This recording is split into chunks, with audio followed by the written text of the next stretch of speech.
Hello, my friends of modern color grading. Today I'm showing a new color operator to you called Xrade. It got introduced last year with Baselight version 6, and it introduces a new style of color grading.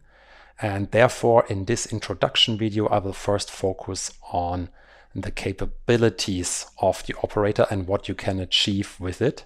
And in a further session, I will then show you some more detailed techniques. Again, today I'm joined by my nice colleague Laura. So thanks for joining me today. And I would say now let's dive into Baselight. Let's have a look at our new primary grading operator, Xrade. Xrade is the perfect partner to Basegrade.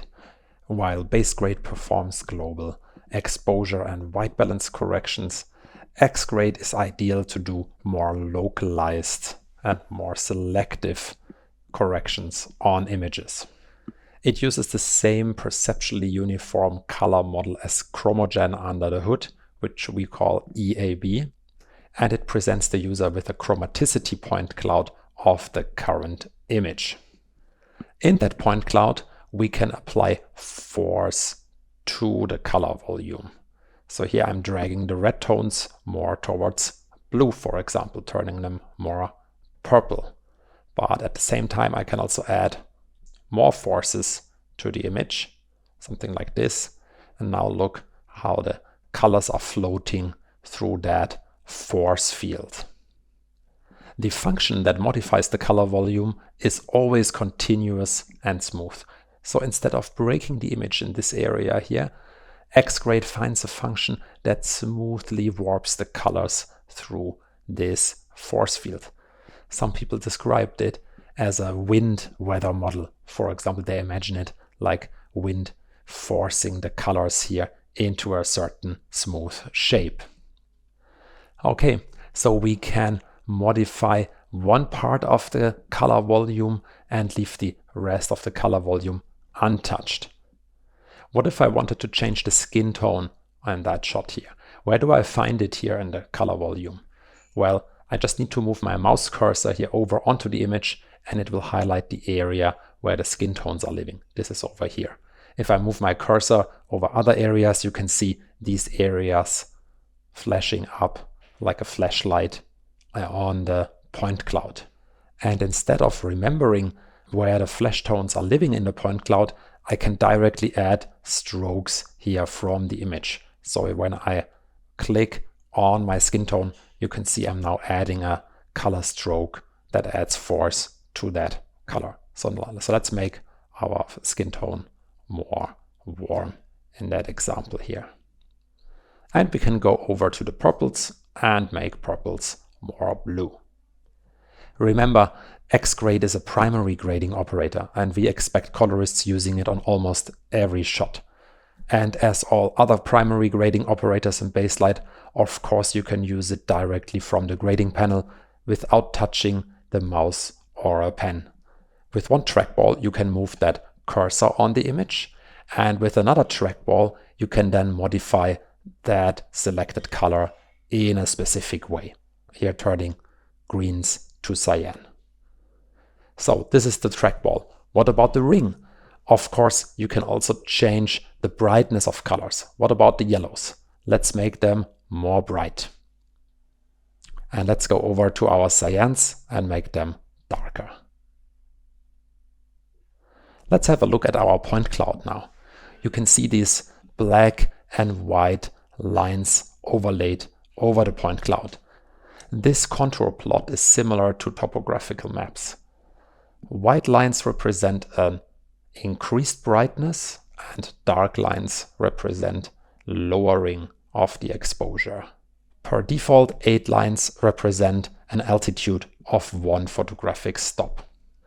Note that when I go back to a purple color, it does not add a new stroke, but it modifies the existing stroke, of course. We chose a 2D chromaticity plot for the user interface because we wanted the tool to be fast and easy to use. Okay, let's darken the skin tones a bit more. And I quickly show you that Xrade is exposure invariant. So let's bump up the exposure by 6 stops before we go into Xrade, and then below we take the exposure down by 6 stops. So now if I bypass these 2 strips, we can see that Xrade is not affected by the overexposure and still works completely normal without image breakup, etc. So Xrade works in scene linear and is not applying a 3D lookup table under the hood. The cyan colored pizza slice here overlaid is my current mastering color space. In that case, that's the Rec 709 color gamut that we're overlaying here over the point cloud. And in our perceptual EAB space, Rec 709 has this shape. Let's work on some other shots. Here I start with adding some more warmth to the skin tones. Then I'm working on the red. So I'm moving this here all the way into the red corner of the Rec 709 gamut.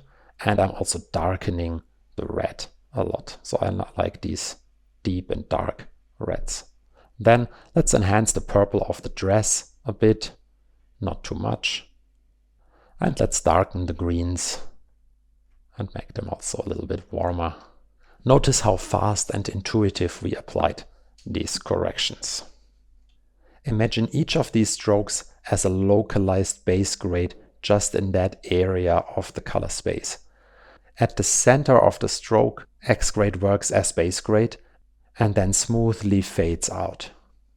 Okay, let's make the shot even more dramatic. I'm lowering the exposure of the greens even more, add a little bit more color there. And now I'm compensating by raising the exposure of the skin tones. In just a few seconds, I brought that shot from here to here.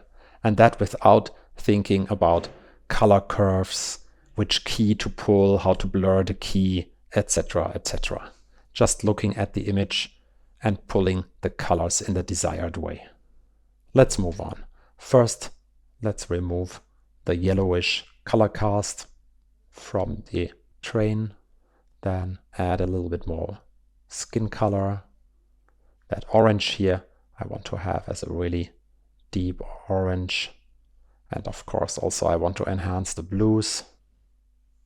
Let's make the blues a bit brighter and enhance the orange even more. And we quickly transformed that image from here to here. Let's also zoom in and examine a few frames in motion to witness that we're not introducing image artifacts or image breakups. Sometimes people ask if we can overlay somehow the area of influence of a certain stroke. But this is not how Xrade works. So this dotted circle here around each stroke is giving only a rough idea of the area of influence of a certain stroke. So basically the whole color volume is influenced by each individual stroke, but the strongest very close to the stroke, and then it's almost not noticeable when we're further away. But this is the organic model that is working underneath. I see it similar to flare in base grade. So when we raise the flare, we're also brightening all of the pixels in the image, but it's usually only noticeable in the darkest shadows, very close to black, and in the highlights, the correction is not noticeable. So everything always influences everything. On the next shot, I want to change the exposure of the car. I'm adding a stroke here, and now I'm reducing the width of the stroke to make a very localized correction only on that car. And what you should hopefully see is that Xrade, similar to base grade, works physically plausible. So exposure changes work like changing the exposure in the camera on that area, or like changing the shutter speed or t-stop of the lens. And so after applying an exposure correction, typically you should not need to apply a contrast fix or whatever in that specific stroke. So let's reduce the brightness of the car by around 2 stops. And then play a little bit with the color of the pens. Reduce the color here of these areas a bit as well. And we get to our result very quickly. Let's zoom in again and step a few frames to see that the results are clean. On this shot, I already have a Chromogen look applied downstream. So this is how you would typically use the Xrade.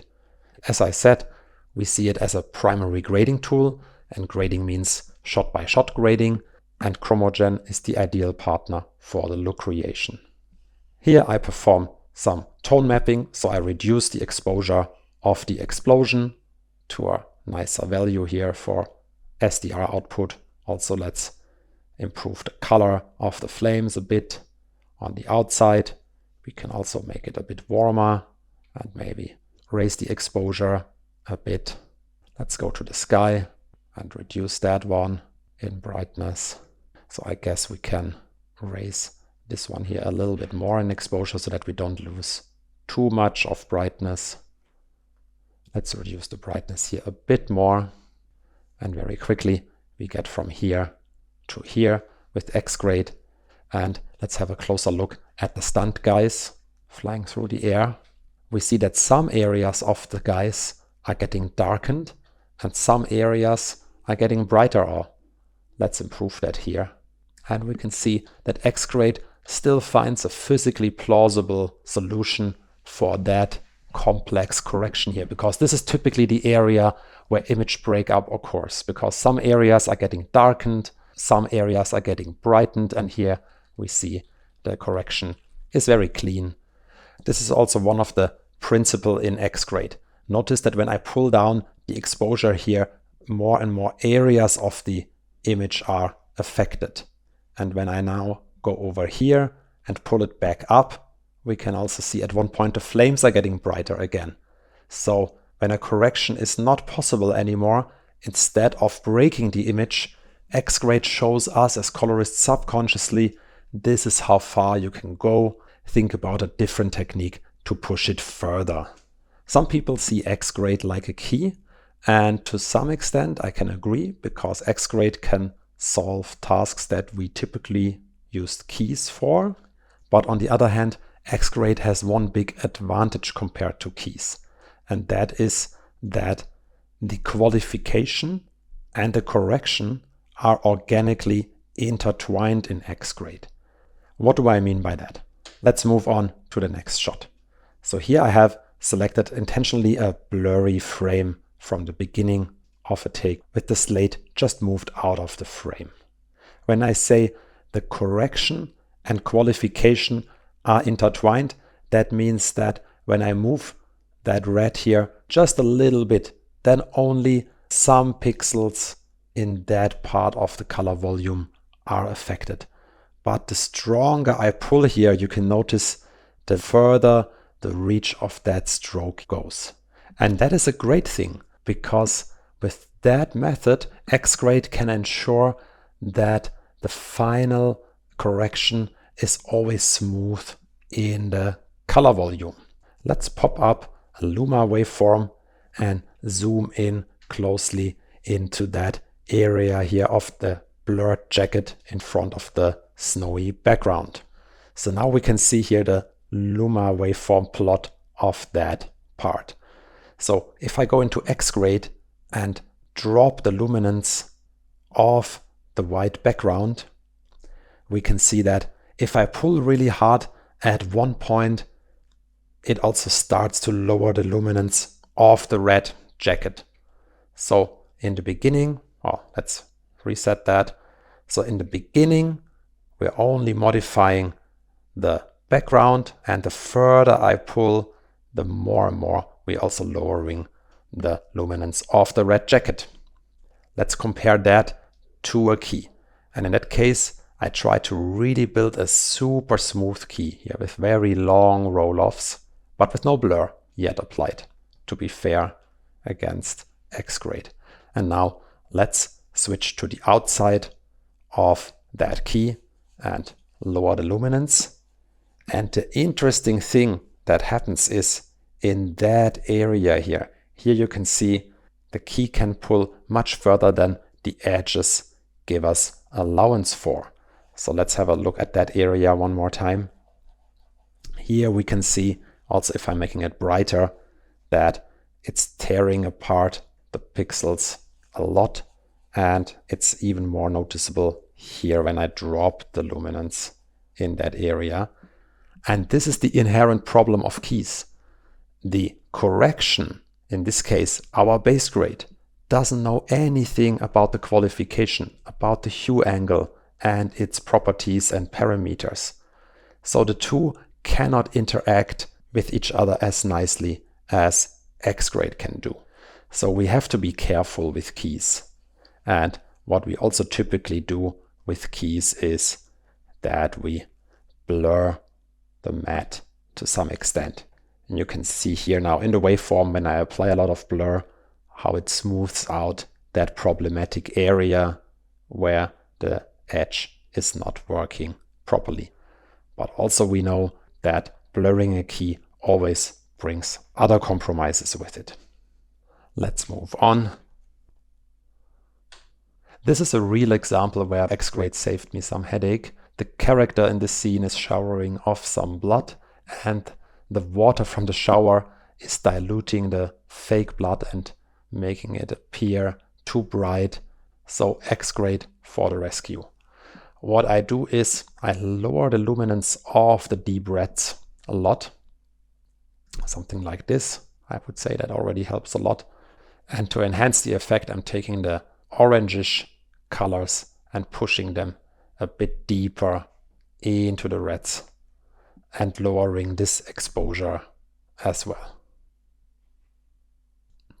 Yes, this gives a nice effect. Looks again like real blood. And let's examine also the other parts of the shot. And imagine trying to solve areas like these semi-transparent ones here with a key. On the last example, I want to play with the sky first. So let's say we want to raise the exposure of the sky to make the shot appear more early in the evening. And we can easily raise the exposure of the blues. But what we notice is that it also has an effect here on the ground, which looks realistic. But sometimes we want to avoid effects like that. And so far, all of the corrections that I applied in Xrade were always affecting the whole tonal range. And one last glimpse I want to give you about Xrade is that it can not only work on the global tonal range, which we call the master zone, but we can also focus it more only on the shadows with a dim zone, or in this case, only on the light zone. So that means only on the highlights. And for each of these zones, similar to base grade, we have a pivot and fall off parameter. And of course, also our point cloud is reacting to our pivot setting.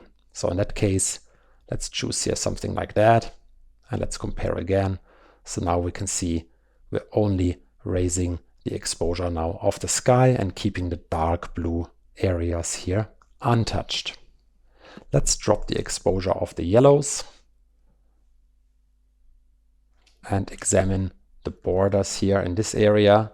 Notice how with our correction we shift the ratio of the bright and the dark areas, and notice how well these thin ropes here are maintained with that correction. So this is after, this is before. In a key we would always lose these ropes, or easily lose these ropes, or he would have maybe trouble at these fine borders. But here in our example we can see the correction is still clean. Let's zoom out and witness again how physically plausible these exposure corrections are. And of course we can also change the colors. So if someone wanted to see a red sky on the shot, we could show them that as a proof of concept, but I hope that they will go with the blue sky and maybe also not so bright. Okay, I hope I could give you an insight into the powerful capabilities of Xrade. And in another session, I will then go into more detail and specific techniques. Someone pointed out there is something important that I forgot to show about Xrade in the session. So I'm jumping directly back into Baselight. Per default in Xrade, there is the Add Neutral Pin to New Layers option active. I'm now activating this, and now I'm creating a new Xrade operator in a new layer, and now we can see that small X here in the center. This is a pin. What is a pin? A pin locks certain areas of a color space from getting modified by the strokes. So you can see here now these neutral colors like gray and white cannot be modified by my strokes around it. So pins can be helpful to protect, for example, brand colors or other memory colors that you really want to keep locked on their specific value. And when you have that option active, which is the default, then whenever we create a new Xrade, we will see that pin. To remove the pin, just shift click on it, similar as with a stroke. I personally prefer to have the option off. This is also how I showed these examples here today, but sometimes it definitely makes sense to drop a pin on the image. If I want to lock the skin colors here on that image, for example, I can hold down the command modifier on my Mac and click on the image. Now it added the pin here to the skin tones, and so now we can work around that one. All right, thanks for watching that tutorial. As always, please add your comments and questions below the videos, and I see you for the next one. Bye bye.